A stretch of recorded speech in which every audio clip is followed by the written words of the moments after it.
Seja mais um inscrito no canal. E não esqueça de deixar o seu curte e like no vídeo. Obrigado. Viu que tava passando pra lá?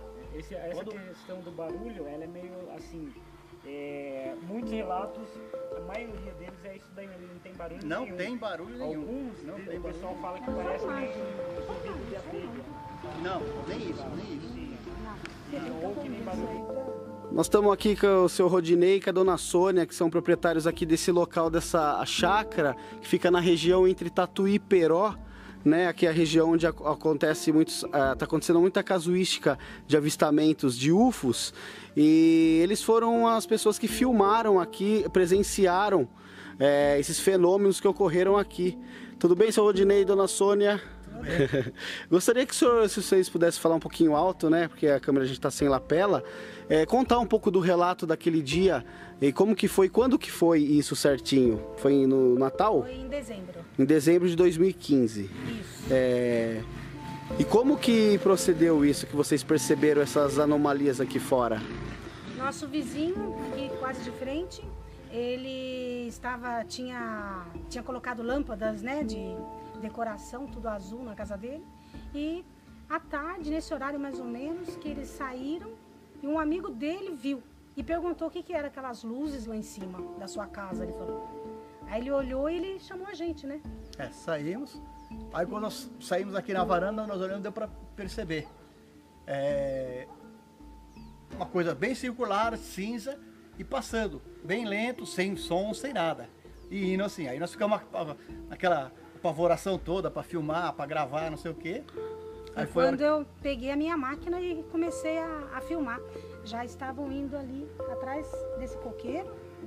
Aí filmei uma parte aqui, até que entrou atrás daquelas árvores. Aí eu fui e filmei a outra parte lá da varanda, que é onde tem a filmagem maior. É da varanda que dá para ver bem, quando a princípio parecia um objeto só.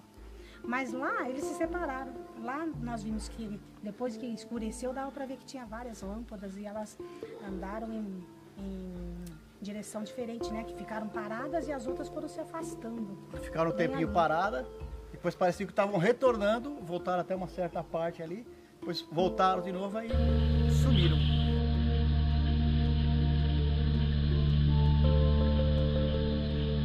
Tá se separando uma? Tá. Ó, vem cá, né? Uma separou. Tá vindo mais pra cá. As outras estão lá.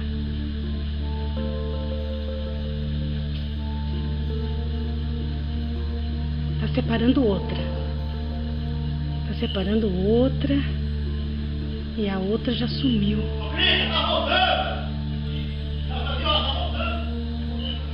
Tá separando. Vocês estão todos se separando agora, lá.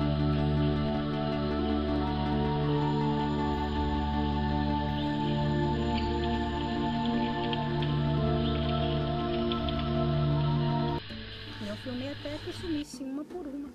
Quando a gente viu o vídeo, estava comentando com os outros pesquisadores, amigos, aparentava assim, muitos comentários sobre o avião. Só que o interessante aqui, com vocês conversando e olhando melhor o vídeo, vocês viram esses objetos, passarem aqui em cima, né? Por cima aqui, sim, não foi? Pelo formato e pelo tamanho, aquilo não pode ser um helicóptero nem aqui em lugar nenhum. Não era helicóptero e não era daqui. É uma coisa muito circular, muito grande, e não tinha som, não tinha nada, cinzenta, não tinha som, e não dava é nítido a diferença entre um helicóptero, um avião e isso que nós vimos. É interessante porque vocês viram isso olho nu aqui, e teve a vizinhança também, né? Foi só nós, tem o vizinho aqui da frente que viu, inclusive foi os vizinhos aqui da frente chamaram a gente, olha, o que é isso aqui em cima? Aí certo. Nós saímos para ver, nós filmamos, eles também filmaram. Na filmagem, tem um rapaz que a gente chama de Crica. O sim, Crica, ele chamou pra gente ver, ó, eles voltaram, as luzes estão aqui de novo, porque nós já tínhamos visto uma outra vez. Por isso que ele falou, eles estão aqui de novo. Aí foi não é a primeira vez que a gente vê. Sim. Não é a primeira vez. Perto, a nave próxima assim, foi a primeira vez. Sim. Mas outras luzes, outras filmagens, não é a primeira vez que a gente vê. O que chamou a atenção, essas luzes tudo juntas aqui, né?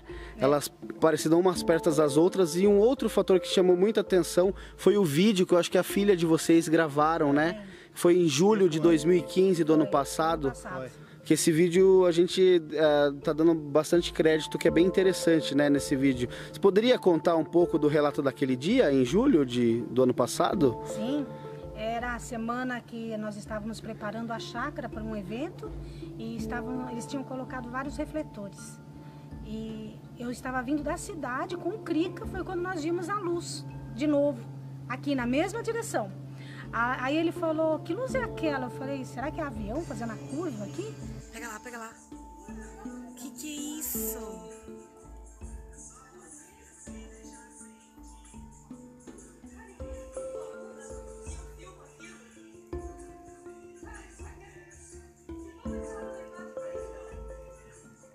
Aquilo é o ET.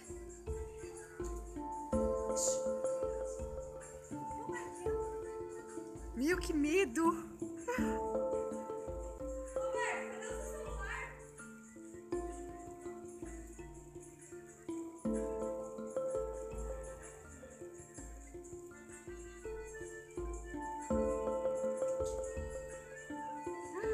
Vai, gatinha, pega logo.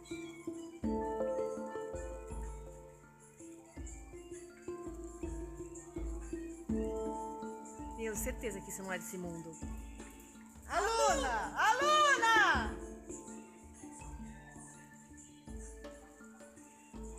Vai sumir, vai sumir.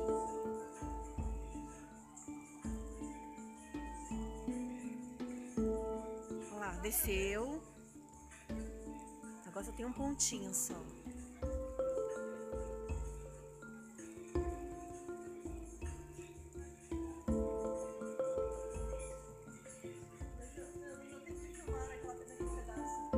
Olha lá, tá esticadinho, olha lá, tá saindo.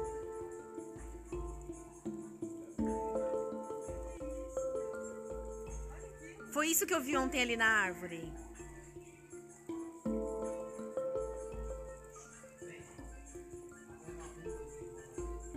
Põe a outra coleira, Roberto.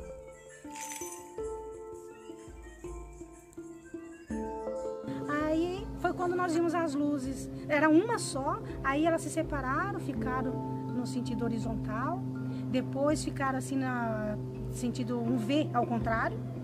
Depois ficaram na vertical. Aí foi sumindo, saindo uma por vez e foi sumindo. Mas isso demorou bastante. Ela na filmagem dá pra ver que demora bastante até que sumam as luzes. Sim, sim. Isso foi o ano passado. Sim.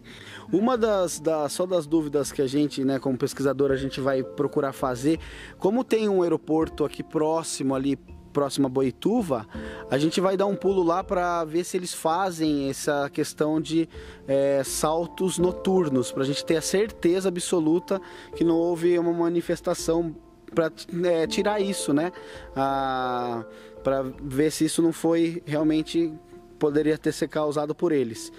E teve a outra vez que o meu genro e minha filha estavam chegando de madrugada e chegaram assustados porque aqui na estrada, perto do presídio, uma luz caiu muito próximo deles, uma luz muito forte. Então só eles na estrada, tudo escuro, de repente cai, né? Aquela luz forte, eles chegaram aqui muito assustados, muito, os dois. E eles não escutaram barulho nenhum, nada? Não. Não tem barulho, é engraçado que não tem barulho nenhum, não tem som. Nessa filmagem que nós fizemos, que foi quando passou aqui em cima, tem um som junto com a filmagem, mas é a cerca elétrica do cavalo que eu fui filmada ali. E estava ligado, né? E dá para ouvir a cerca elétrica quando está ligada lá. O barulho de fundo que estavam ouvindo é esse aqui, ó. Da cerca que na época estava ligada. Que é a cerca elétrica, que é para o cavalo não passar de baixo para cima. Ah, entendi. Esse é o barulho. Ó, mas a nave do que passou, não tinha barulho nenhum, não tinha som nenhum. E era devagar, é estranho, né? Sim. Aí você sente o peso dela. Parece que tá devagar porque tem peso, né? Sim. Passando bem aqui em cima. Muito obrigado pelo relato de vocês e a gente vai tentar recolher mais relatos, tentar mais circunstâncias para estar analisando esse caso. O senhor Manuel Pereira de Oliveira, ele morou durante muito tempo na cidade de Timon, né? E hoje está trabalhando aqui no Mão Cheinha. Está desde quando aqui? Eu estou trabalhando aqui, está com 9 meses. 9 meses, né? 9 meses. Mas me diga uma coisa, eu disse que você viu aí uma história de uns fenômenos extraterrestres, de uns aparelhos aparecendo. Onde foi isso mesmo? Foi na Bananeira. Na Bananeira, onde é que fica? Bananeira, município de Palmeirais. Palmeirais, né? E qual foi a era? 77. 1977, né? 1977. Conte aí como é que foi. Nós andava caçando tatu, mas 3 amigos meus, sabe? Aí quando deu mais ou menos 11h30 da noite, os caras baixaram. Baixaram, não pegaram nós, que nós corremos e acabaram se escondendo debaixo da moita de tucum. E quantos caras eram? Era 3. Mas vocês eram 3, e eles? E eles eram 3 também. 3 também, né? É. E como era esse aparelho dele? Você chegou a ver, não? O aparelho nós não vimos direito, mas era assim, meio redondo, assim. Redondo assim, compridozão, assim. Redondo e comprido? Sim, redondo e comprido. E me diga uma coisa, tinha luz? A luz piscando direto. Piscando, né? Sim. E tava rodando, não? Rodando, nós queríamos ver eles da altura de um poste, e ele foi baixando. Ele baixou, chegou a baixar? Foi baixando, ele ficou na altura do poste, sabe? Sim. Aí nós entramos na moita de tucum, nós não pegou nós, que ele ficou rodeando e piscando. Procurando vocês? Sim, e o caboclo focando com um negócio do jeito da lanterna. Aí quando ele... Aí tinha um caboclo focando? Eles focando o negócio do jeito da lanterna, pra achar nós, né? Ah, sim, aí nós soltemos a voz, o cara disse assim, vocês não estão aqui não, saíram. Falou, não estão aqui não, saíram. Aí como foi que ele saiu de lá? Aí eles saíram rodando assim, a máquina dele, o negócio do aparelho deles, ele sai rodando assim. Não é como avião não, que o avião corre assim, né? Corre assim. Aí ele saiu foi assim, rodando e subindo com o helicóptero assim. Subindo. Aí mas não era helicóptero não, né? Não, o aparelho dele é diferente, eu tô dizendo, ele é... Parece redondo. Um prato não? Parece um prato? Ele sim, parece que ele é redondo e assim compridão, assim altão, sabe? Eu sei, alto. Tô dizendo, nós vimos ele baixo assim. Mas ele não chegou a descer no chão não? Desceu não, ele ficou mais ou menos na altura dos 4 metros, viu? Altura dos 4 metros. E quem eram os outros companheiros que estavam com você? O nome do companheiro, meu companheiro um é João e o outro é Francisco. Eles contam essa história? Conta essa história também. Não, porque muita gente que vai assistir isso aqui vai dizer que a história é sua. Pois é. Mas é verdade, né? É verdade, foi em 77, eu lhe digo todas as pessoas, em 77, só não me lembro a quantidade do mês, em 77 de setembro. E me diga uma coisa, no outro dia vocês foram lá no lugar? Aí no outro dia nós fomos lá no lugar e tava pesado, a gente até desceram. E o mato tava queimado, não? Tava queimado não, pesado. E o aparelho deles, ele deixava e descia com o aparelho também. E tava o local. E eles estavam vestidos como? A roupa nós não vimos direitinho não, porque era de noite, né? Certo. Mas o negócio do aparelho dele, eu vou até lhe dizer, era como um garampo de ferro. Tava o lugar onde baixou 2 garampos, na acabar subiu de novo. Mas tava lá a marca no chão? Tava a marca. Deixa eu lhe dizer, até a distância. Deixa eu ver. O garampo de jeito assim. Um como bem aqui e outro como lá, outro assim, de jeito assim. Certo. Depois desse jeito lá. E me diga uma coisa, e essa luz, era pro chão ou era rodando no... A luz era piscando assim direto. Piscando, né? O focozão desse tamanho assim, ó. E mais alguém viu além de vocês 3, não? Não, só nós assim, lá no interior um bocado viu também. Um bocado de gente viu, né? Só aparecia de noite, viu? Só de noite? Só aparecia de noite. Mas isso foi só essa vez Aí teve mais 3 pessoas que viu também, de noite. 3 pessoas? Um homem só que vinha vindo da casa do irmão dele e outra vez mais 2 homens também. Foi por causa dessas 3 pessoas que me diga uma coisa, e sumiu alguma coisa? Apareceu algum animal morto lá? Não, alguma coisa assim? Não sumiu não, porque os homens botaram para pegar mesmo, o dono do terreno botou o cara para pegar e sumiram. Sumiram, né? Botou. Mas nunca mais voltaram depois disso. Ele disse que ele não sumisse, deixa chamar a polícia. Aí parece que tem assuntado também, né? Disseram que eles ficavam escondidos no mato de dia. Assim. Mato de dia, né? Eles ficavam escondidos no mato de dia, aí de noite eles saíam. Para tirar sangue, ele queria tirar sangue para levar para outro país. Era tirador de sangue, chama tirador de sangue. Era um chupa-cabra, não? Não, era não. Eles tinham um aparelho para puxar o sangue. Foi desse jeito, viu? Mas aí quando eles saíram, aí vocês ficaram lá escondidos? Aí nós ficamos escondidos, aí ele subiu, como eu lhe digo, aí quando ele subiu, aí ele foi viajando no rumo que fosse, no rumo que ia para Palmeirais. Aí quando nós vimos subir, aí nós disse pra lá. Mas não era avião não, você conhece avião, né? Conheço, não era avião não. Nem helicóptero. Sim. E aí ele não tem negócio de zoada não, é só... Essa coisinha assim, ó. Ah, não tem zoada de jeito nenhum? Tem zoada com o outro aparelho. Aí quando nós vimos mais a luz mais, aí ele sumiu pra lá, né? Disse, olha, nós não vamos mais pra ali não, agora nós vamos voltar pra casa de casa. Aí tiramos, corremos e fomos embora. 11h30 da noite. Eita, rapaz. Mas nesse dia você ficou assim com medo, não ficou? Ficamos com medo demais. E o jeito dele, é gente de gente mesmo, não? É, gente, acabou, era gente. Nós dizemos, nós vimos a cabeça, nós vimos a cabeça dos 3 caras. Eles não tinham antena na cabeça, não tinha nada não, né? Não tinha nada na cabeça. Só uma lanterna, tipo uma lanterna, né? Tipo uma lanterna. Mas não era lanterna não? Não, era na luz do aparelho mesmo dele. Focando direto. A luz era parada ou era rodando assim, como se estivesse procurando alguém? Ficava só focando assim, focando. Piscando? Sim, piscando, focando. Ah, sim. Foi em 77, 70. Mas isso aí é verdade? Verdade, tenho certeza. Não é história inventada, não? Um bocado de gente viu lá na região, lá, esses 3 viu, e outros lá perto também. O município de Palmeiras, lá perto de Palmeiras, já do Negro viram também. Você sabe que o prefeito lá de Palmeiras é o Marco Almeida, não sabe? Eu vi falar já, não conheço não, mas eu vi falar nele já. Hein? Eu posso perguntar essa história a ele? Será que ele pergunta que ele não der notícia lá, mas até ali no Catitu o pessoal dá notícia. No Catitu o pessoal dá notícia, né? Tá, você não tem um Catitu ali? Tem um Catitu. Pois é, só se o pessoal tiver de embora, mas não, mora a gente desse tempo lá. Ah, sim, viu? Tá certo. Pois tá, pois muito obrigado aí. Em meados da década de 90, pessoas interessadas em astronomia e ufologia se juntaram para debater e estudar o assunto na cidade de Guarabira, a 98 quilômetros de João Pessoa.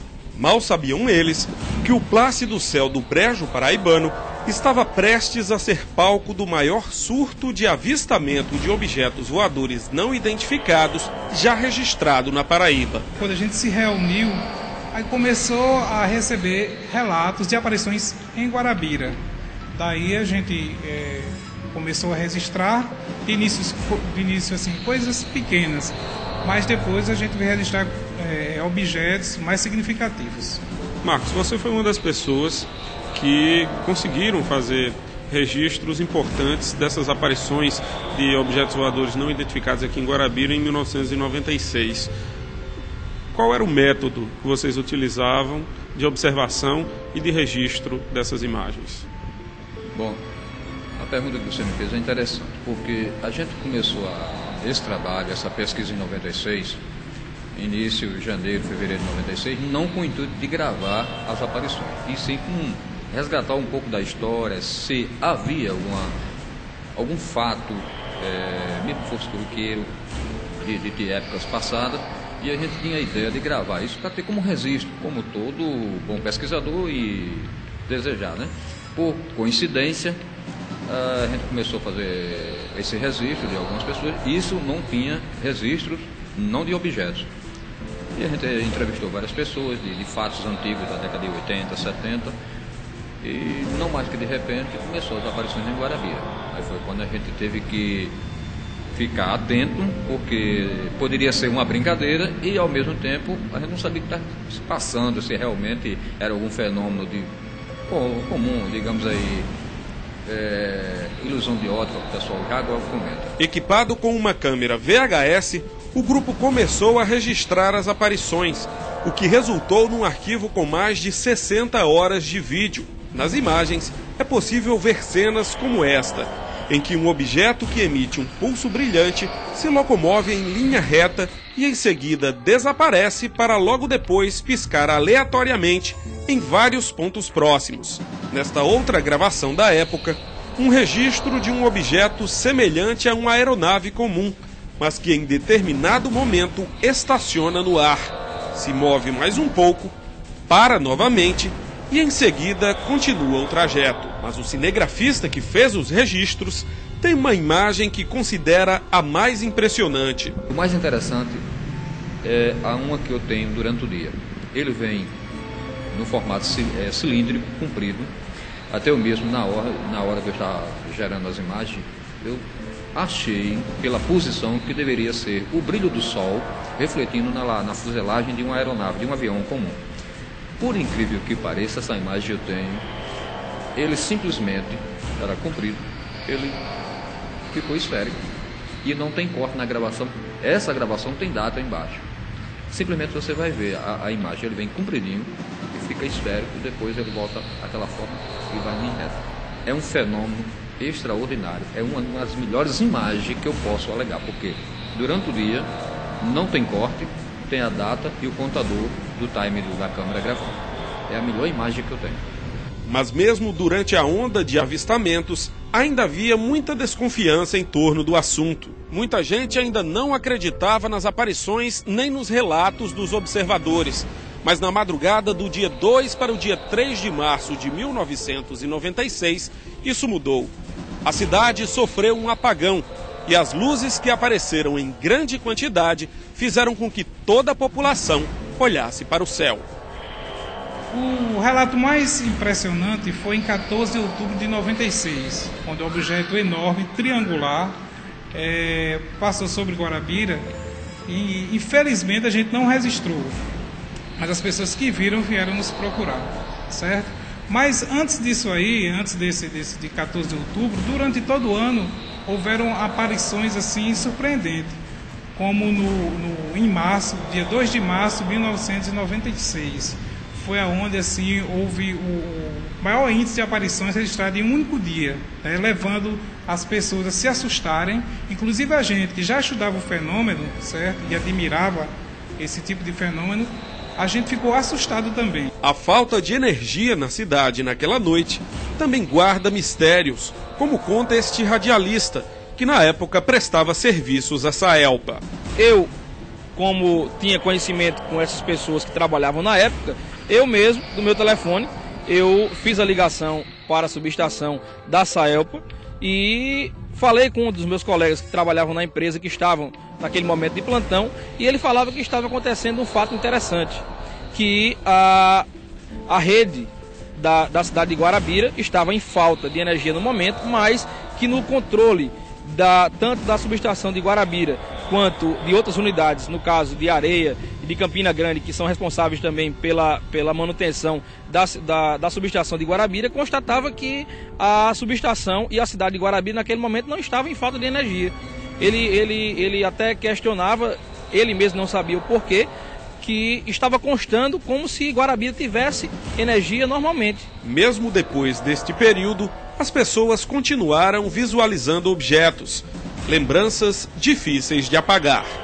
O que eu vi foi no dia 14 de outubro de 96, às 11h40 da noite. Vinha passando um objeto enorme aqui por cima de casa e ele cobriu da minha casa ao hospital, que é perto, entendeu? Cobriu todinho e ele fazia igual que estivesse no mar, assim como as ondas do mar, entendeu? À medida que ele ia passando. Ele era enorme. E ele foi... o radar em São Paulo captou o tamanho dele, tamanho de um prédio de 20 andares. Depois de 12 anos, os pesquisadores revelam que o fenômeno não trouxe apenas as revelações e garantem que as luzes não sumiram. O fenômeno continua, não com tal intensidade como na época, né? Mas, inclusive, um colega nosso há 2 dias conseguiu registrar uma foto através do celular, certo? Então a gente acha que esse fenômeno aí que está em 2008 agora, que a nível mundial a coisa está bem em evidência, está acontecendo aqui também.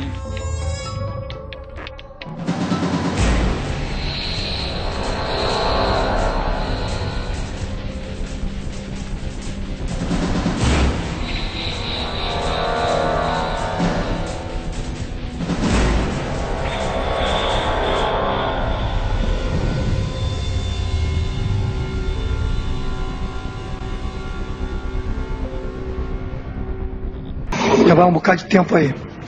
E nós, eu e 2 amigos, Roberto Sexto, meu primo, e o Guaraci, resolvemos ir à Serra Pelada e tal, para arrumar um dinheiro extra. E nessa de vai não vai, não arrumamos nada, porque a minha intenção não era prospecção de ouro. O meu negócio era transporte de garimpeiro de Marabá à Serra Pelada. E chegamos lá, eu, o Guaraci e o Alberto, não deu em nada, voltamos. Justamente na volta é que as coisas não aconteceram como nós prevíamos. Não foi uma volta simplesmente. Sim. Aconteceram fenômenos estranhos. Porque quando nós estávamos em Conceição do Araguaia, o que me ateve muito à ufologia, e me prende isso até hoje, foram fatos que não tinham explicações plausíveis para poder me orientar. Como, por exemplo, chegamos em Conceição do Araguaia, abastecemos o caminhão e quando chegamos em Guaraí, nós tínhamos uma diferença de tempo de 5 horas. E quando fomos abastecer o caminhão não tinha gasto sequer uma gota de diesel. Isso tudo me deixou intrigado. Foi aí, a partir daí que eu passei a querer saber o porquê que tinha acontecido aquilo, nós três passamos a pesquisar. Mas até aí você não tinha visto nada? Não, lógico que tinha. Porque quando nós... Lógico que sim. Lógico que sim. Eu pulei um pouquinho porque o tempo é curto, a gente tem que acelerar, logicamente. Voltando pela estrada, era uma estrada caminho de carroça, e que nós tínhamos que trafegar no máximo a 20 km horários, porque era uma estrada muito ruim. E nós vimos, eu vi à direita do caminhão um foco de luz muito forte. E, sendo mais breve, nós nos propusemos a ir até lá. Até o foco? Até o foco. Era baixo esse foco? Era baixo, era baixo. Estava a uma distância de uns 300 a 400 metros. E a gente se propõe lá, o Guaraci disse para mim assim, Elias, pega a filmadora, filma aí pra gente até lá e tal. Aí eu peguei, estava com uma filmadora? Eu tinha uma filmadora Super 8, que eu tinha levado a fim de documentar a viagem lá em Serra Pelada, essa coisa toda. E quando nós filmamos e fomos até lá, caminhamos a cerca de uns 50 metros, eu falei, tô com medo e tal, e voltamos. Entramos no caminhão e demos a partida. E o caminhão, a partir daí, começou, ele piscava os faróis sem que eu estivesse acionando os faróis. O motor começava a falhar como se tivesse falta de diesel, ao ponto dele parar totalmente. O caminhão para totalmente o motor e o Guaraci desce para pegar um chapéu que tinha sido tirado da cabeça, não sei como isso aconteceu, a história às vezes fica um pouco truncada. Sim. Ele desce pela direita, eu pela esquerda. Então, logicamente, tínhamos que nos encontrar na parte de trás. Aí então aquela... Depende. Se um fosse andasse para frente e outro para trás, vocês não iam se encontrar nunca? Nunca. Vocês iam se encontrar na traseira do caminhão? Perfeitamente. E aí? Aí tá certo.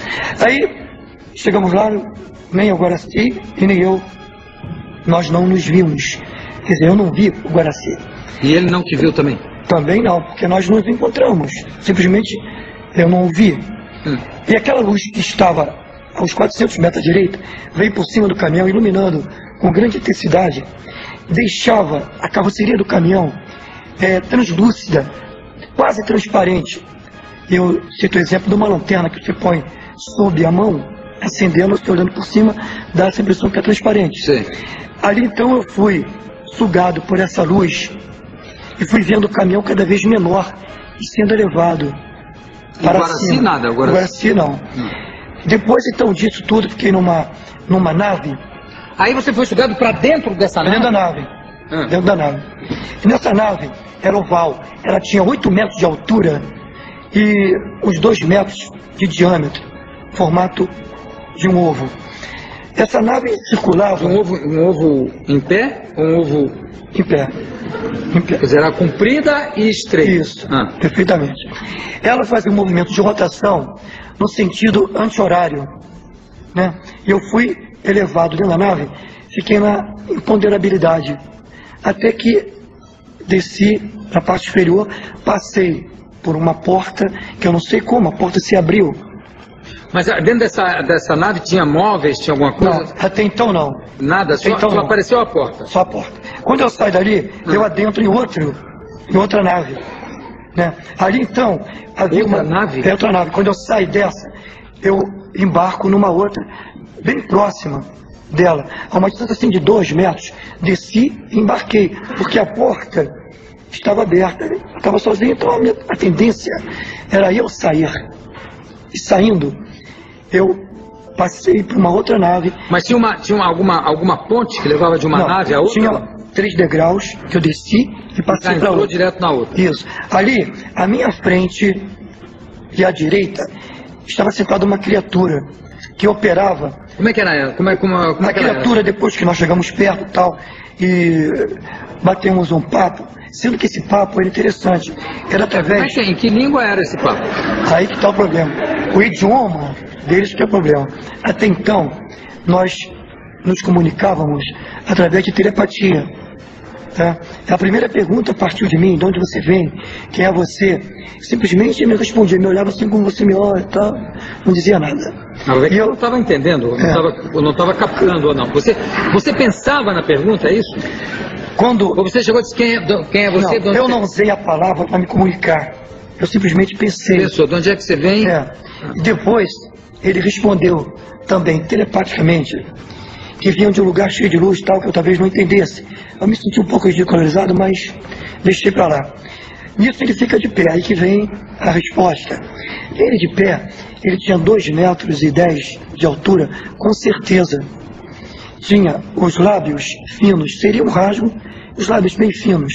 Os olhos eram oblíquos, puxados como os olhos dos orientais. A mão dele, os dedos, eram grandes. Quantos dedos eram? Eram 5. Eram grandes em relação à palma da mão. Sim. E quando de pé, nós observávamos que os braços estendidos iam além da linha do joelho. Por isso que quando eu olhava por trás, ele operando numa mesa, estava fixada à parede, ele não se curvava para colocar o queixo, o cotovelo sobre o joelho. Simplesmente ia sem se curvar. Ou ele estava com o cotovelo apoiado no chão? Não, né? Quer dizer, não era tão comprido. Não chegava a ser tão comprido assim.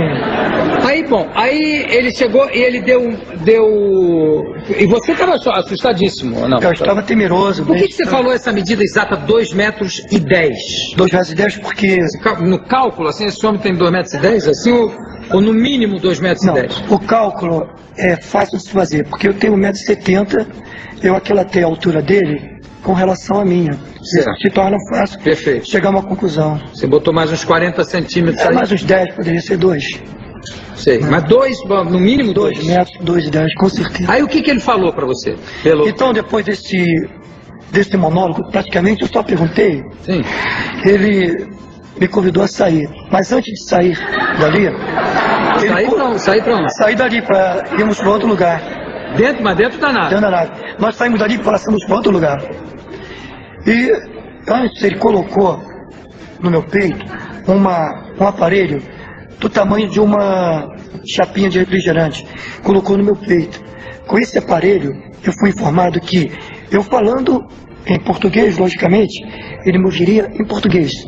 Ele falando no idioma dele, eu ouviria também em português. Não, ao contrário, quer dizer, você falando português, ele ouviria no idioma dele, perfeitamente. E ele falando no idioma dele, você ouviria em português. Era uma coisa pendurada ou... Não, era aderente. Aderente? É, inclusive me deixou uma marca, ficou branca durante muito tempo, esbranquiçada, e com o passar do tempo, já são 15 anos, ela foi se modificando, transparecendo, e hoje está bem pequenininha. Ainda tem a marca? Ainda tem. A gente pode ver a marca? Claro. Deixa eu ver a marca. Pode.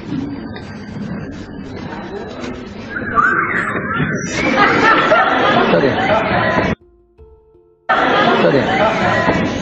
Ela ficou uma marquinha bem pequenininha. Uma marquinha bem pequenininha, uma marquinha branca. Bom, e aí vocês começaram a falar... Você estava consciente o tempo todo, não é isso? Não. Esse detalhe, até o momento que eu fui sugado e vendo o caminhão, no início, eu estava em estado de consciência. A partir daí, eu só me lembro numa regressão que nós fizemos através da professora Irene Grant, uma ufóloga conhecidíssima aqui no Brasil, mundialmente. Você só através da professora Irene Grant, que me levou... Nós é que você se lembrou de tudo isso. Que me levou ao Dr. Silvio Lago. Então, a partir daí, depois da regressão, eu e os outros dois ficamos em locais separados. A partir daí... Que outros dois? Os dois que estavam comigo, o Guaraci e o Alberto Seixas. Os dois também foram para dentro da nave? Os dois também foram. Só que nós ficamos em locais diferentes. Isolados. Mas eu pude ver, em alguns momentos, o Alberto Seixas. O Guaraci eu não vi. Fazendo o que, o Alberto? O Guaraci voltou também da nave? O Guaraci voltou. Inclusive está desaparecido há 7 anos, eu não vejo. Eu não sei o que está vendo, mas... O Guaraci, onde é que você anda, Guaraci? Deve ter pego uma nave errada. De repente agora ele... Foi parar. Será que as naves também tem placa, pode circular? Olha, tal dia essa, tal dia aquela. Ele está numa nave que não está podendo pousar. De repente atrasa. Mas, Elias, nós vamos fazer... Eu vou chamar o reloginho, porque aqui tem muita coisa para te perguntar. A gente vai ter que continuar com esse papo aqui com você, tá? Ô, Vilém, solta o reloginho que a gente volta aqui com Elias Seixas. E tenho aqui ao meu lado o Elias Seixas, que é o caminhoneiro que em 1980 foi sugado para dentro de uma nave espacial, passou dessa nave para outra nave, ele e mais 2 companheiros. O Elias, a gente estava então falando que você já tinha entrado em contato verbal com o... alienígena. Com esse alienígena. Era um só? Era um só. Mas quando eu e ele, quando nós saímos desse primeiro local, dessa primeira sala, que posso chamar assim, nós fomos para uma outra. Nessa outra, havia mais dois. Tá? A partir daí... Iguais a eles? Dois altos? Eles eram altos, tinham a mesma estatura. A partir daí, ele me informou o seguinte, que iria fazer uma série de experiências e que eu deveria colaborar para que ficasse mais fácil para mim. Rapidamente eu entendi que, a partir de então, eu passava a ser cobaia. Uma cobaia.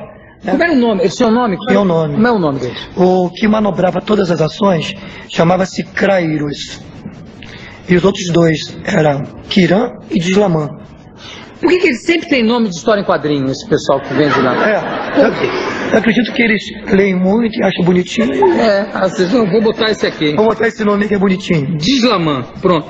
Bom, aí você virou cobaia. O que eles fizeram com você? Aí ele disse assim, tira a roupa. Opa! Aí... Não tinha nenhuma Não tinha nenhuma eteia. Não tinha eteia, só eteia não tinha.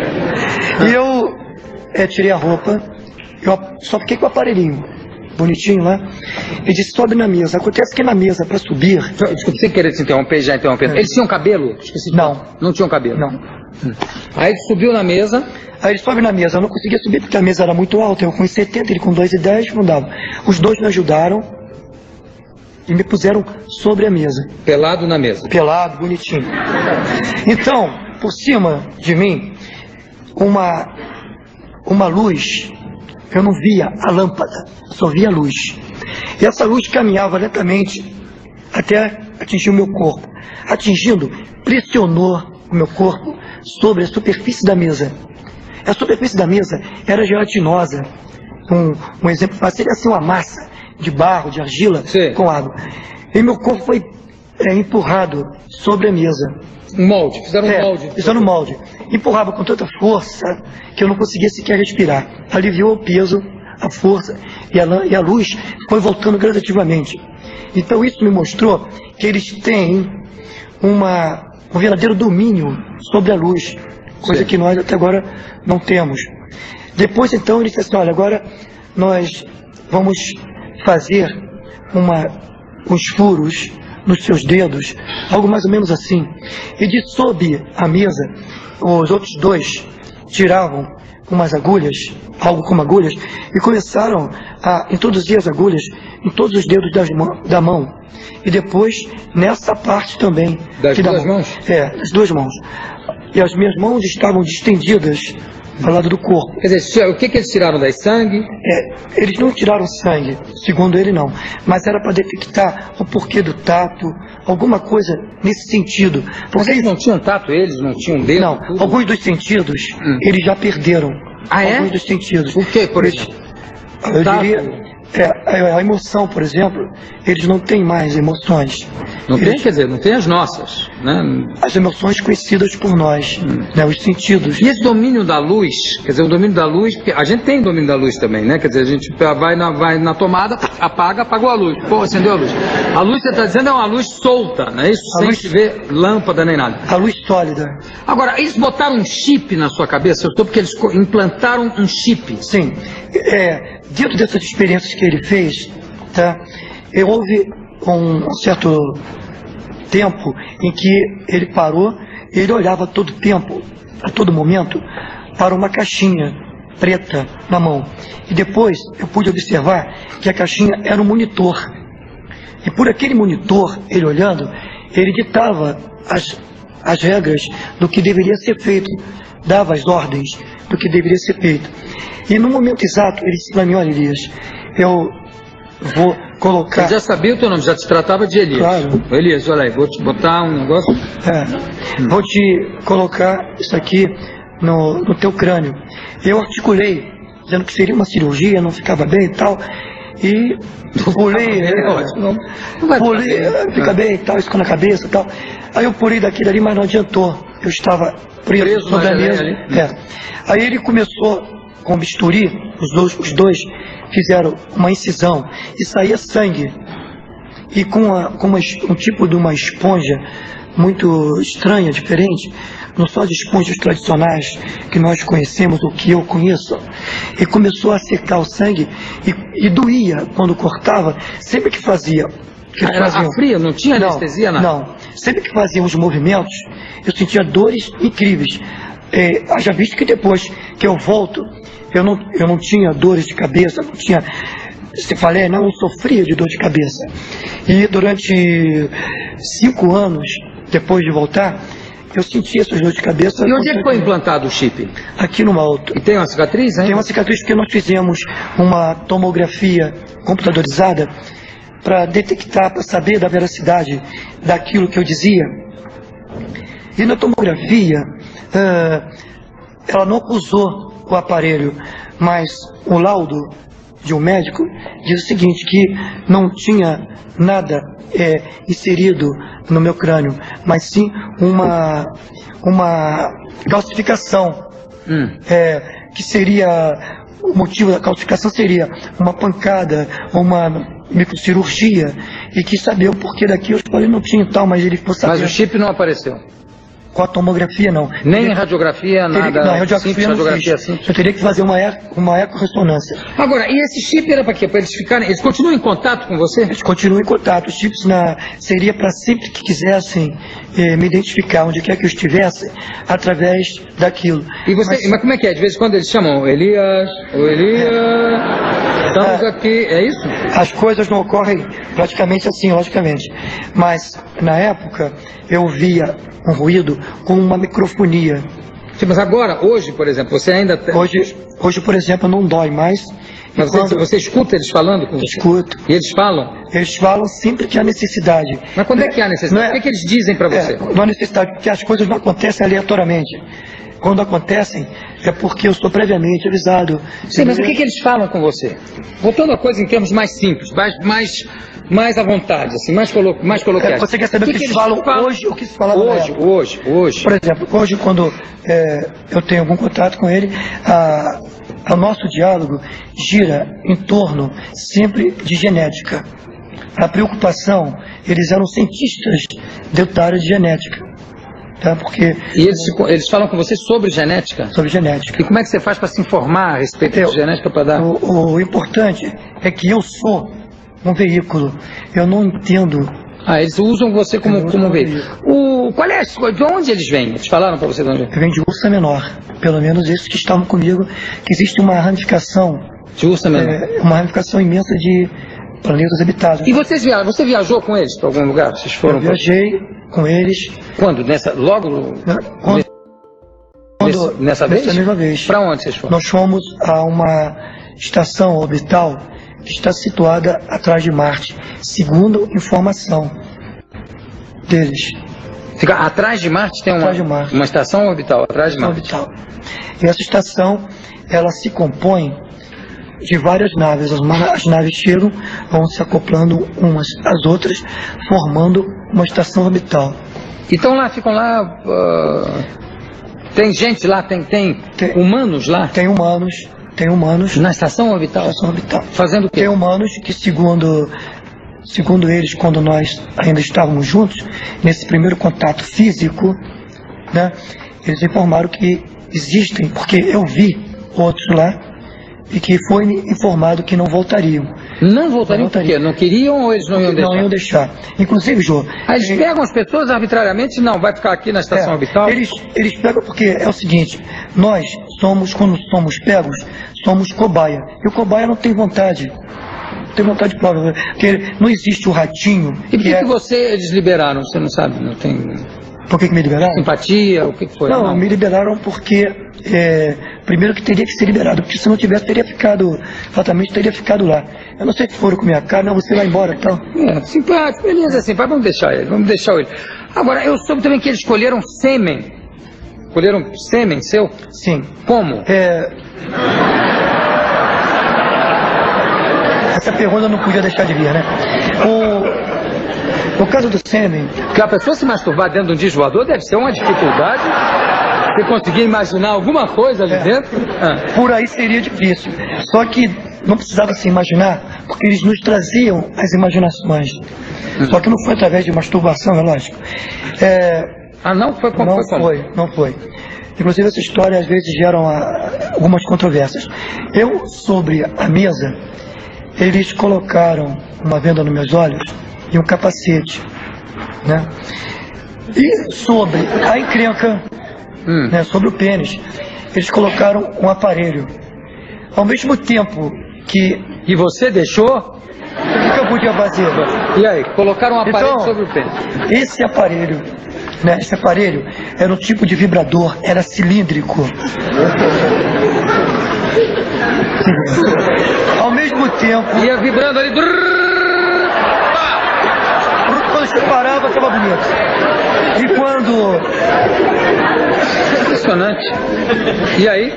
E quando o aparelho fazia os movimentos tradicionais, lógico, vinha uma música suave que do capacete colocou. Tinha uma música. Ao mesmo tempo...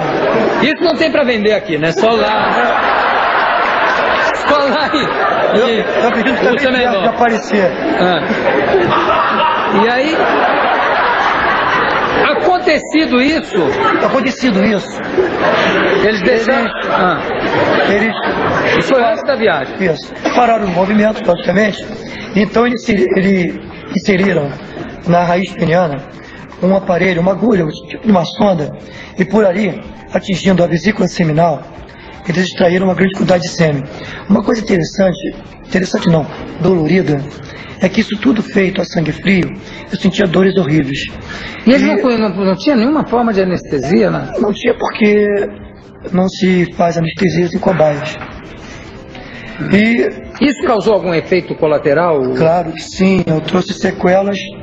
Por exemplo, de que tipo? Por exemplo, o chips me deixou sequelas. Não, e o aparelhinho do...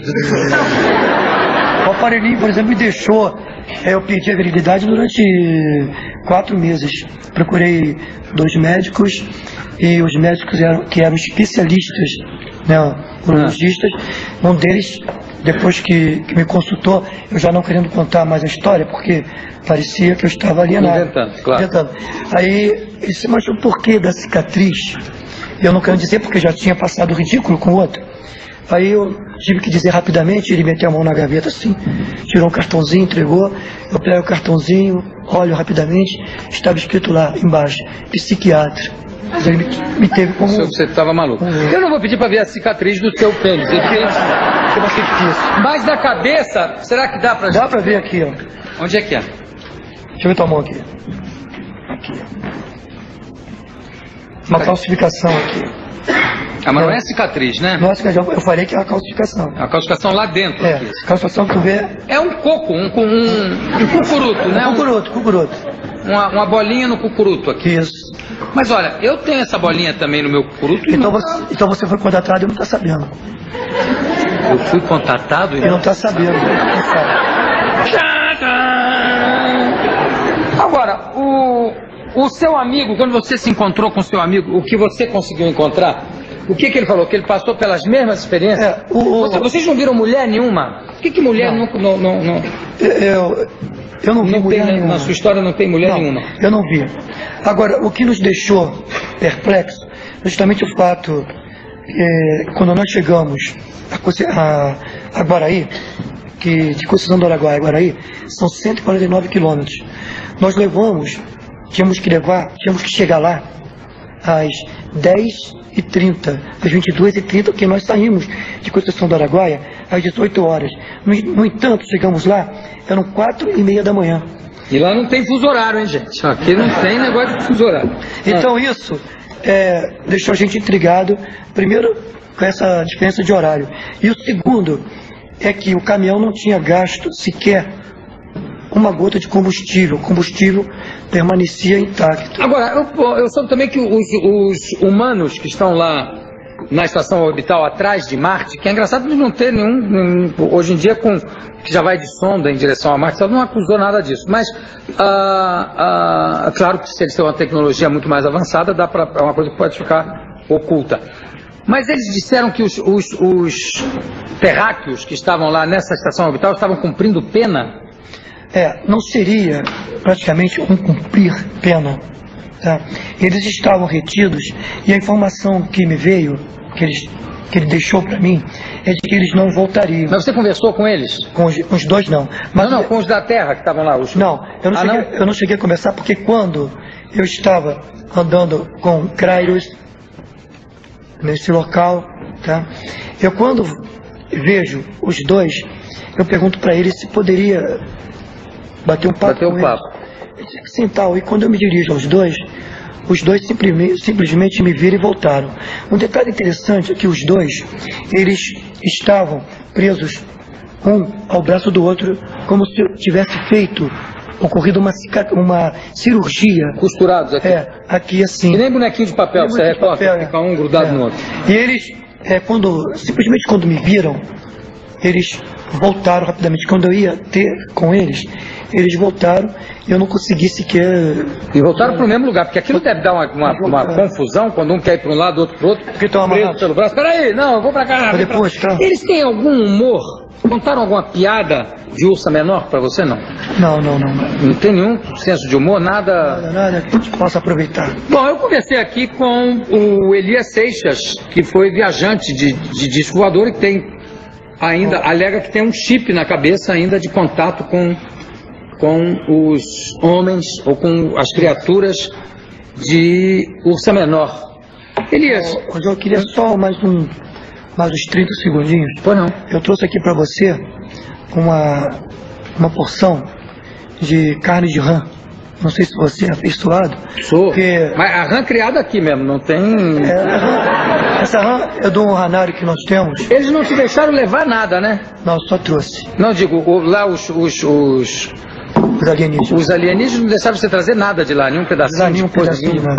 Tá viva? Não, estão mortos. Já tá? É só você preparar. Beleza, olha que maravilha. Isso é do nosso ranário. Maravilha.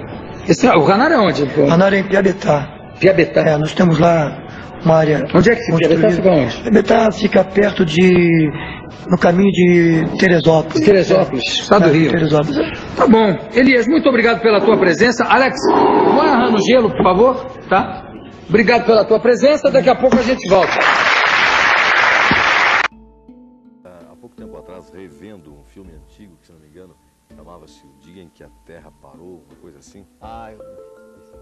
Ele aborda um ponto de vista bastante interessante sobre a vinda dos extraterrestres à Terra, que seria a ameaça que a Terra representaria à segurança deles, ou à segurança do universo como um todo. O senhor acredita, dentro das suas pesquisas, que os discos voadores venham à Terra em função disso? Não. Acredito que não até certo ponto. Mas acredito que haja uma relação, uma conotação qualquer, com respeito ao avanço realmente desequilibrado que o ser humano fez. Porque o homem está muito abaixo, moral, espiritualmente, do que ele já realizou no domínio do poder através do domínio da energia atômica. Até a propósito disso, nós recordamos o primeiro livro que nós lemos, liberado pelo governo americano, intitulado assim, Atomic Energy for Military Purpose.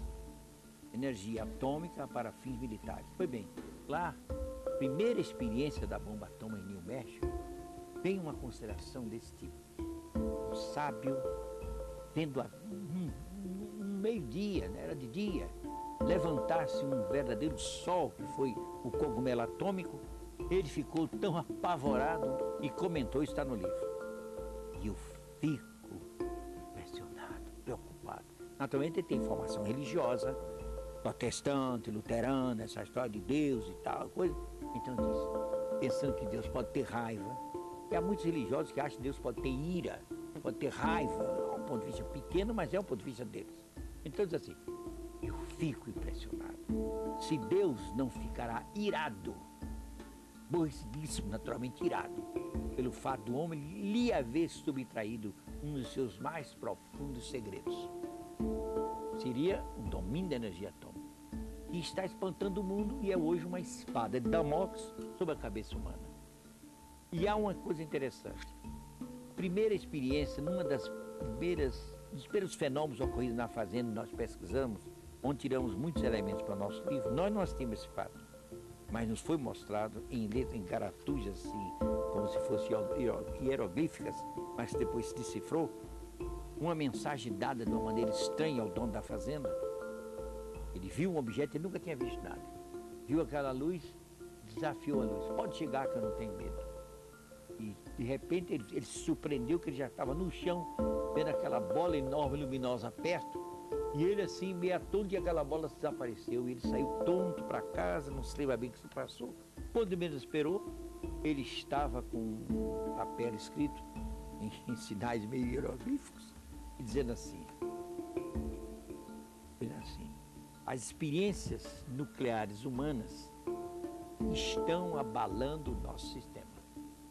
Então, é possível que as experiências nucleares representem uma liberação de energia tal que possa ter alguma influência, nós não sabemos bem, em relação a certos fenômenos, não só não da nossa atmosfera, mas de atmosferas distantes, etc. De forma que pode ser que haja uma preocupação dos seres, e parece que há, não porque esse fenômeno vá modificar estruturas planetárias e orbitais dos astros, mas porque parece que existe uma unidade de vida subjacente a tudo e um espírito de solidariedade, particularmente entre os seres avançados. Então é possível que seres muito avançados, vendo que o nosso avanço está desequilibrado, eles queiram nos chamar a atenção com as suas presenças. Nós somos mais favoráveis a isso. Eles queiram chamar a atenção, polarizar o homem para estudar outras coisas, não ficar eternamente convencido de que a vida que veio dos fundos oceânicos, dos pântanos, veio do sapo, do percevejo, da pulga, e por aí afora acabou criando o homem, os santos e os gênios, essa vida há de parar aqui. Não possa chegar muito à frente no caminho dos anjos e dos deuses. Senhora completo. Terezinha Prado Lima. Dona Terezinha, que dia foi que a senhora viu esse ser? Foi segunda-feira. Segunda-feira. Como foi? Conte aí. Eu vinha tomar um banho e quando cheguei no banheiro eu topei e sangrou meu pé muito. E eu molhei ali meu pé e fui lá para a sala. Ainda não estava escuro. Era mais ou menos 6h30 da tarde. Aí eu me deito na rede, vou passando pela televisão e disse, por que eu não fechei a televisão? Estou com tanta dor, era muita dor. Aí ficou a televisão porque eu não voltei mais, porque a dor era muito grande. Aí eu deitada, num momento eu olhei lá na minha rede da sala para a pia e vi uma pessoa lavando as mãos, que dá para ver. Então, eu digo, será que é o Marco? Marco? Aí ele não respondeu, eu digo, será que é o Valdemir que entrou? Mas o portão está fechado de cadeado, como é que a pessoa entra? Só estava aberta essa porta do muro, né? Que vai lá para outros quintais, que tem muita abertura, né? No quintal. Aí quando eu digo isso, não ouvi. Quando eu menos espero que eu vou olhar de novo, já está na coluna da minha sala, uma visão assim, uma pessoa estranha, muito com o olhar estranho, o rosto comprido, um chapéuzinho de couro na cabeça, os olhos tamanho de um ovo, e uma boca e o rosto também no formato de um ovo. Só que ele era envolvido com uma couraça assim de ou bronze e tudo mais, assim como o capacete, só que o capacete quando se joga na cabeça, ele fica assim abertinho, e esse não, era pregado no rosto dele. A gente via também no rosto o formato de um ovo, sabe? Todo tempo com o formato de um olho. Aí quando eu menos esperei, eu disse assim para ele, quando eu vi, quem é você? O que é que você quer? Vai embora. Aí quando eu disse isso, eu não vi, quando eu menos esperei, ele já estava pulando. Assim, como é que ele pulava? Como é que ele fazia o gesto todo assim? Fazia assim, com a mão. Pega e filmando, né? Com a mão. Não. Aí ele fazia assim com a mão, sabe? As mãos não eram abertas, era assim, os dedos muito finos, tipo pirulito, amanhecido comprido. Ou era um arame ou era uma agulha das pontas do dedo, sabe? Então o primeiro local que a senhora viu foi na pia. Aqui ele só estava lavando as mãos. Ele estava um olho para mim e o outro lado, porque a televisão estava bem aqui na geladeira e o outro lado para aqui assim, ó. Eu só vi essa parte do olho dele. Quando eu disse isso, moço, o que é que você quer aqui? Quem é você? Vai embora. Aí ele vem pra cá, aqui fica, a televisão tava aqui, aí fica assim de mãos abertas fazendo assim. Tá? Aí ele vem não aqui pra deu rede. uma palavra. A senhora estava aqui na rede, né? Era. Ele não deu uma palavra. Ele chegou até aqui, a distância da rede? Pronto. 1 metro, mais Um metro. metro e meio. Que foi aqui a televisão tava. Com a mão aberta. A mão aberta não, curvada. Curvada. A mão tava curvada. Não tava assim não, a mão era assim, olha, foi todinha, ó. A senhora se arrupeu, né? É. Eu pensei que fosse um ser estranho. Não pensei que fosse ladrão, não pensei que fosse algo, nem o bicho preto. Eu pensei apenas que fosse uma coisa estranha, né? Então quando eu estive aqui, aí eu me levantei, já Tevaldo, pelo amor de Deus, me acuda. Aí quando eu chego aí na poltrona, eu viro para olhar se ele ia me acompanhar, né? Só que ele é assim, ó. Ele é assim. Ele se afastando, ele afastou até onde? Agora já pra cá tava no escuro, porque a claridade só era da televisão. Ele ficou até onde, mais ou menos, aí? Até aqui eu vi. Agora daqui eu não vi. Quando eu pensei que não, só vi bater assim, ó. Bateu aqui na frente, assim, a zoada. Aí quando deu a zoada, eu também não vi, só se senti. Aí pronto, desapareceu, tinha corrido. Desapareceu. E me diga, mas assim, como é que ele era mesmo, a característica dele, o formato da cara, eu as já pernas? disse que ele era o formato de um ovo grande, muito grande. Um ovo grande. Os olhos, 2 olhos assim, abutrinados, com sobrancelhas muito pretas, os cílios pretos, eu via bem isso. Agora, se a boca, eu não vi que tinha, parece que a boca só era... Assim, não abria, não tinha dente não, né? Não riu pra mim, não fez falou. nada. Não, eu observei bem direitinho. Os olhos piscavam ou não? Não. Que cor eram os olhos? Deu pra perceber a senhora? É branco. Rapaz, da cor do ovo, assim, sendo que era levantado assim pra cima. Ele não tinha essa bola como a gente tem, não. Tem a bola preta? Com certeza. Que eu mais olhei, e aqui também, que ele era revestido com uma coisa aqui por debaixo, assim como se fosse... É uma capacete revestida assim, sabe? Com a coberta, e agora tinha um chapéu sim. Tinha cabelo, não? Não, só o chapéu. Revestido. Todo revestido. Todo revestido do material como aquele do capacete, ele assim com um bronze assim, mas ele pregava no rosto. Ele pregava assim, porque o capacete ele não solta. E ele é pregado assim, só ficava essa parte do rosto dele. A senhora percebeu as mãos deles como eram? Ave Maria, a mão foi que eu mais olhei. Como eram as mãos deles? Eram as mãos compridas, tá entendendo? Muito comprido e na ponta do dedo, ou era uma agulhinha fina, ou era um aramezinho, sabe? Era tipo pirulito, aqueles pirulitos que a gente chupa, mas muito fino os dedos, muito fino. Agora recoberto, sabe de quê? De couro de cobra. Couro de cobra. Os pés, você viu não? Não. Você não lembra? De sapato? Só tinha a calcinha verde e a camisinha de manga comprida. Ele não falou nada? Nada, não deu uma palavra, foi pra mim, assim. Quando ele chegou, a senhora não percebeu. Percebeu ele na pia, né? Já percebeu na pia. Quando eu fui olhar pra ver se tinha gente, ele já tava aqui. Já tava ali olhando. Só um olho grande e o outro ali pra ponta da televisão, porque não dava pra botar assim, a televisão é aqui na geladeira. Não tinha nenhuma arma, ele não postava nada, não tinha nada, né? Nada. Em momento algum eu pensei que fosse ladrão, em momento algum eu pensei que fosse alma, em momento algum eu pensei que fosse o capeta, não. Eu senti que era um ser superior por causa do tamanho, que ele não tinha chifre, que disse que o capeta tem chifre, ele não tinha chifre.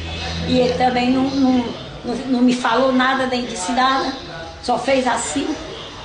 Era pequeno. Pequenininho, deixa uma calcinha dele, deixa tamanhozinho. Ele pulava, né? Ele não andava. Não, eu não vi daqui pra cá, eu não vi. Quando eu vi, já tava aqui, ele assim. Eu vi, ele já tava assim. Tá assim, né? Agora eu senti que ele disse, eu vou te pegar. Eu senti, eu não vi. Não viu. Ele nem falou. A senhora ficou com muito medo? Fiquei toda arrupiada, fiquei... Até hoje a senhora ainda se arrupia, né? E outro não é isso, é porque a menina sai, eu mando fechar a porta lá atrás, fechou essa. Aí eu fico sobressaltada. Você tá entendendo? Na sua casa, tem acontecido alguma coisa estranha, não? Nada, né? Eu moro aqui há mais de 50 anos. É a primeira vez que a senhora vê esse ser. Eu tô assim nervosa porque tá falando que existe isso. Já ouvi dizer que tinha carregado uma pessoa, sei lá se ele não queria me carregar. A senhora até desenhou, não foi? Foi, sim. Qual esse desenho aqui foi a senhora que fez? Foi, eu pelei. Qual que parece mais aí? Deixa eu ver aí, qual que parece mais aí? A boca dele não era aberta, não. A boca dele, eu acho que é esse, cadê ele? Eu tô sem óculos. Aqui que parece mais é esse aqui. A boca dele era, eu vi a boca dele não era assim. Eu acho que parece mais esse aí. Não. Cadê meu óculos, Nardone? Peraí, deixa eu ver qual é que eu fiz. Tem muito ali lá. Deixa eu ver aqui. Deixa eu olhar se é esse, eu acho que é. Olha a mão dele, que a mão tá tão parecida com a dele. Essa mão aí parece. É, parece, assim, uma manga comprida, sabe? É assim, uma mãozona comprida. Parece com esse aqui, que tá filmando, né? É. O rapaz não achou a lajota, não? Ó, o chapéuzinho era assim, ó. Meu filho, o chapéu. Só que a boca não era assim, não. Era esses olhos assim, ó. Você tá entendendo? A boca era fechada. A boca era fechada. Esses olhos eram assim como os olhos assim, como esse que eu tô falando aqui. Olha, tudinho assim. Não, não é esse, não. É esse aqui mais que eu achei parecido. Cadê ele? É esse que tá com a boca fechada. Parece esse aqui, tá aqui com a mão, Esse aqui, né? Que parece mais, né? Parece mais, é porque eu não sei desenhar. Qualquer desse causa medo, né? É? Causa medo, Causa demais, a gente fica muito espantada. Tem pessoas que não acreditam no que a senhora diz? Tem quem acredite, tem quem não acredite, né? Mas eu não quero que ninguém acredite, não. Só não faz questão de acreditar. Não, eu pensei, eu disse para minha sobrinha, esta, que é a Silvia, que é a irmã da Lívia Feijão, eu contei para ela, foi que ela quem disse, tia Tereza, isso é uma... Que é isso, menino, nada. Agora eu penso assim, que no meu assim, em mim, no meu ente, eu sentia que não era uma pessoa normal, era um ser diferente. Ó, pessoal, eu vou narrar um episódio que aconteceu mais ou menos há 30 anos atrás, num lugar no Ceará, um lugar chamado precisamente Pé da Serra, Santa Teresa. Nessa ocasião, eu e mais parentes, moradores daquela região, conversávamos, contando histórias, justamente histórias apropriadas daquela região e outras mais. Aí quando foi mais ou menos assim pela meia-noite, estava um céu totalmente escuro, que nessa época não havia lua, né?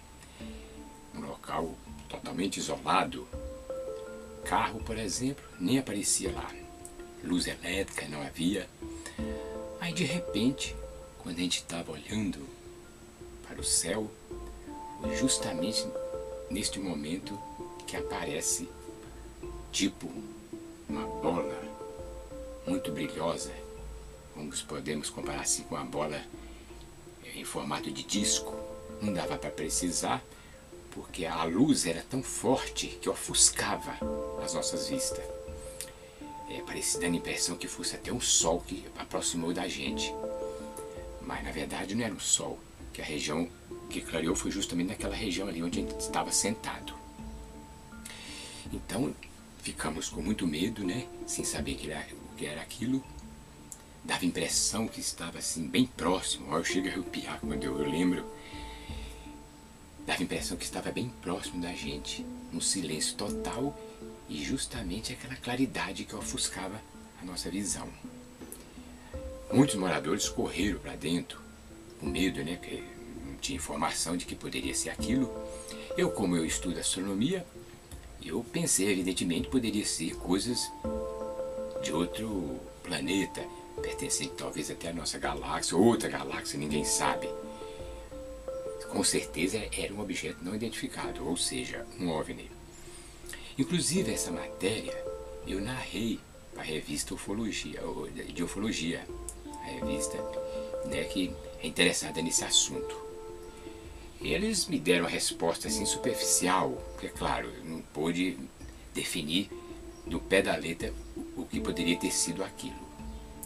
Eu estou narrando isso, depois de muitos anos, justamente para vocês terem uma ideia do que poderia ter sido aquilo.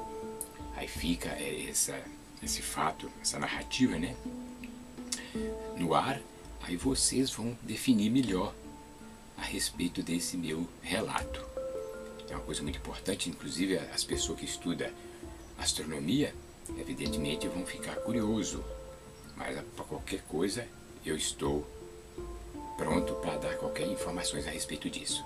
Isso é a narrativa que aconteceu, é uma narrativa de pura verdade, que muitas vezes a gente fala as coisas, as pessoas não acreditam. Não acredita porque é uma coisa misteriosa, Então fica aí essa narrativa e vocês tirem uma conclusão. Obrigado. É o William, meu nome. O fazendeiro Arlindo Gabriel teve um desses contatos imediatos na Serra do Alegre, no município de Baipendi, no sul de Minas. Depois, o fazendeiro nos levou até o local, onde ele disse ter visto e fotografado os objetos que pousaram a pouco mais de 200 metros de onde ele estava. Desceu assim no chão, na ponta dessa parede tinha feito uma espada. Eu tornei fotografar o aparelho. Então eu fotografei a fumaça também. Desceu um outro. Maior, né? Maior, branco. Ele dá um corpo de uns 2 ônibus. Quando eles me pegaram, ele disse assim pra mim: em Deus nós todos somos irmãos, nós não fazemos mal a ninguém. Tinha uma tela de um lado, outra tela de outro. Você vai lá, vai, aperta um botão assim, acendeu aquela lente. Ela disse: aqui é a lua. Apareceu pra cima o sol, ela disse: aqui é o sol. E apareceu do outro lado uma mancha. Não parecia se era a terra ou se era a luz, era uma mancha esquisita, feita uma gema de ouro. Então ela falou: aqui é onde nós estamos. Milhares de pessoas viram essa luz, que no primeiro momento lembrava a lua cheia, 15 dias antes, pelo Centro Integrado de Defesa Aérea do Ministério da Aeronáutica, em Brasília. Vários pontos luminosos não identificados foram detectados.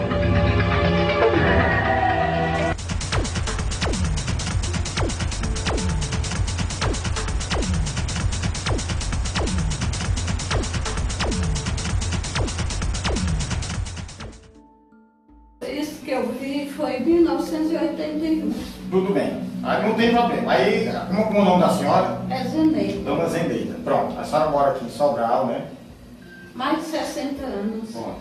E foi em 81. Pronto. Aí como é que foi esse caso? Nesse dia eu cheguei muito cansada, muito suada. O banheiro era fora, eu fui tomar banho. Aí a gente tinha farda, era sair tudo. Eu tirei e deixei assim fora. Aí tomei banho, quando eu saí de dentro do banheiro, tinha 2 homens. Um desse tamanho e o outro assim. Tiraram água, botaram um negóciozinho assim de baixo. Aí eu fiquei olhando, eles encheram lá, foram lá no avião. Eles não deixaram eu me vestir. Só de calcinha e sutiã. Um pegou neste braço, o outro pegou neste. Cada um só tinha 3 dedos. Ele não tinha mão. Pegou aqui, outro pegou aqui, me levaram. Eles eram justamente abaixo da senhora, né? Era assim, um assim e outro assim. Aí nós fomos, passamos igual com os braços do Cristo Rei. Cristo está aqui? Aquele que está ali. Está ali. Aí a gente foi assim, eu nunca conheci a bebê, eu nunca conheci nunca fui lá nem nada, passou lá bem baixinho. Nós fomos para aquela serra bem alta que tem para pular. Aí lá parou. Daqui a gente avista ela? Avista. Ah, então pronto, filmaram também. Aí a gente... É a Serra do? Barriga, é? Barriga, tudo bem. Aí a gente foi lá, assim, um jeito... Dentro do avião? Dentro do avião. Ah, pronto. O avião, dentro, tinha assim uma coisa redonda, que é onde ele botou o balde d'água. Tinha um cheiro muito grande de hortelã. Hortelã. Cheiro bom de hortelã. Aí desceu, o pequeno desceu primeiro, pegou na minha mão, o outro veio, pegou aqui, nós descemos. A gente entrou dentro d'água, bem por aqui assim. Dentro d'água? Dentro d'água. Então é dentro do rio? Do riacho? Eu não sei se é um rio, um lago, eu sei que era uma coisa lá dentro do rio. Quer dizer, fora... Ah, lá tem um rio? Tem um... Ah, então pronto. Já fora da nave, a senhora atravessou com ele entrando esse dentro rio. d'água. Certo. Aí um foi lá no avião, trouxe uma garrafa desse tamanho assim. Ela tem que fosse assim, 2 litros e pouco. Certo. Na garrafa, agora eu não deu para me ver porque eu estava sem óculos, não deu para me ver se a tampa que colocava era azul escuro ou era preta, mas tinha agulha. Tinha o quê? Agulha. Agulha? Como assim? Uma agulha. Ah, sobressaindo dessa garrafa, né? Beleza. A senhora se lembra bem desses detalhes, né? Me lembro muito bem. Aí eu tive um acidente, quando eles viram o acidente, eles olharam bem, tudo. Mas esse acidente foi antes, né? Foi na construção da minha casinha de pai. Que era aqui, né? Que era aqui, né? Sendo outra casa. Aí eles olharam bem pra mim, olharam tudo bem direitinho, aí pegaram meu braço, levaram pro avião de novo. Posso passar? Foi, um subiu, pegou na minha mão, subiu. Quer dizer que tinha uma escadinha? Não, era um pouquinho alto. Como é que você... vai dar pra senhora dar o passo? Dava. Tá certo. Um segurando, né? Tá certo. Era mais nova, né? Tinha mais força. Certo. Sempre que vinha esse avião aqui, teve o porto descoberto, sempre quebrava. Tinha um coqueirinho pequeno, tinha um pé de laranja, quebrava, sabe? O aviãozinho quebrava. Batia nele. Quebrava o carro. A senhora chegou a ver eles baterem? Não cheguei. Nunca chegou, né? Mas você chegou a ver na pousada? Não, eu via eles. Então a senhora teve vários contatos, vários, né? Vários. Via. Olha, esse detalhe nunca tinha sido. Assim, vários assim, ó. Como bem, eles iam buscar água aí na minha jarra. Aí quando eu saía de manhãzinha, aí eu notava um galho quebrado, uma folha quebrada, era isso. Ele deu pouso, né? Quero passar em todo. Sim, aí voltando lá para aquela, aí a senhora subiu, entrou na área, né, com ele. Sim, aí a gente veio. Sabe para onde a gente ainda foi? No rumo do Massapê. Certo. No rumo do Massapê. Do Massapê a gente foi no rumo de uma serra alta que tem para lá. Lá, assim, um espaço, baixou lá e um segurou no meu braço, o outro segurou. A gente foi para essas, onde tinha essas pedras, um buraco, não sei o que era, não sei que a gente entrou. Isso é importante isso. Muito importante, porque fechou a direita lá. Aí me levou lá mais para dentro. Lá dentro, olha, o senhor pode acreditar como eu estou contando a Acredito porque já sei o que é que você vai dizer. Vai em frente. Assim, aí, quando eu cheguei assim mais dentro, eu olho, veio um homem e uma mulher. Ele era do mesmo tamanho, do mesmo tipo? Não. Era como a gente? Era um homem. Normal, né? Sim, mas não era grande não, era pequeno. Mas então, sendo maior do que esse. Do que eles, tá certo. Um homem e uma mulher, todos dois bem morenos. Aí olharam bem para mim, eles conversaram lá, eu não entendi a fala deles, né? Não fosse uma fala estrangeira, né? Era uma fala difícil, eu não soube o que foi que eles disseram, não. Eu sei que quando terminou lá, me levaram lá para o avião e vieram me deixar aqui na minha casa. Nesse tempo tinha pouca casa aqui, né? Tinha. Isso foi que horas mais ou menos? Fosse. 8 horas, talvez. Não, era bem 2 horas, 1h30 da manhã. Ah, da madrugada, claro. Era. Mas por que não tinha ninguém via mesmo? Não dava pra ver, não. Voltando agora, a senhora, se esses pequenos deixaram ficar lá de lado da senhora, junto com esse casal, né? A senhora parece que ia falar que eles tinham examinado o seu braço, foi? Foi. Como é que foi esse exame? Só olharam? Eu não falei do acidente que eu tive? Foi. Aí eu fiz uma cirurgia, a primeira cirurgia que eu fiz, que tenha sido uns 15 pontos. Aí não tive resultado. Aí fiz outra cirurgia, que tem uns 20 pontos ou mais. Quando eles viram, aí me liberaram, né? Certo. Mas não fizeram nada, só fizeram observar. Só fizeram olhar com essa garrafa, com essa agulha.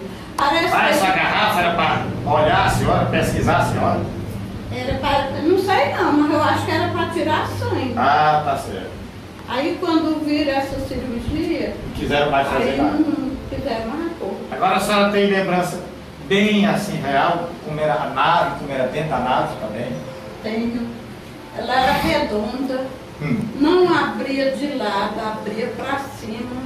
Tinha um negócio assim redondo dentro, que é onde eles colocavam o baldezinho com água. Eles diziam que era esse balde d'água? Diziam. Mas falavam a sua Não, não falava minha língua não, falava minha língua dele. Vamos agora aqui dar uma ligeira. Vamos supor que isso aqui fosse a nave arredondada. Então a senhora diz que ninguém entrava de lado, né? Ou não?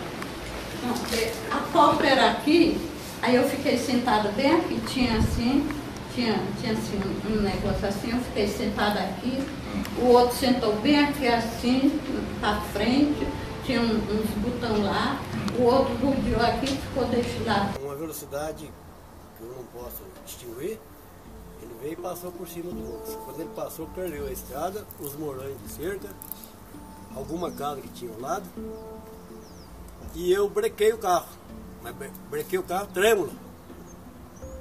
Não sei se o carro morreu, eu sei que eu brequei o carro. Aí eu consegui dobrar o banco e olhar para trás. Aí eu contei mais ou menos 1, 2, 3, 4, ele desapareceu numa área de 5 km ou 6, ele desapareceu 1, 2, 3, 4. Isso foi que ano, senhor? Foi no dia 17 de outubro de 1978. Vamos fazer agora 36 anos. Aonde? Onde que foi isso? Então, na região é Estrada Lambari e Eudora, né? BR-381. E assim, o pessoal daqui da região, que o senhor conhece, que o senhor mora aqui há muito tempo, relatam essas ocorrências, esses fenômenos? Sim.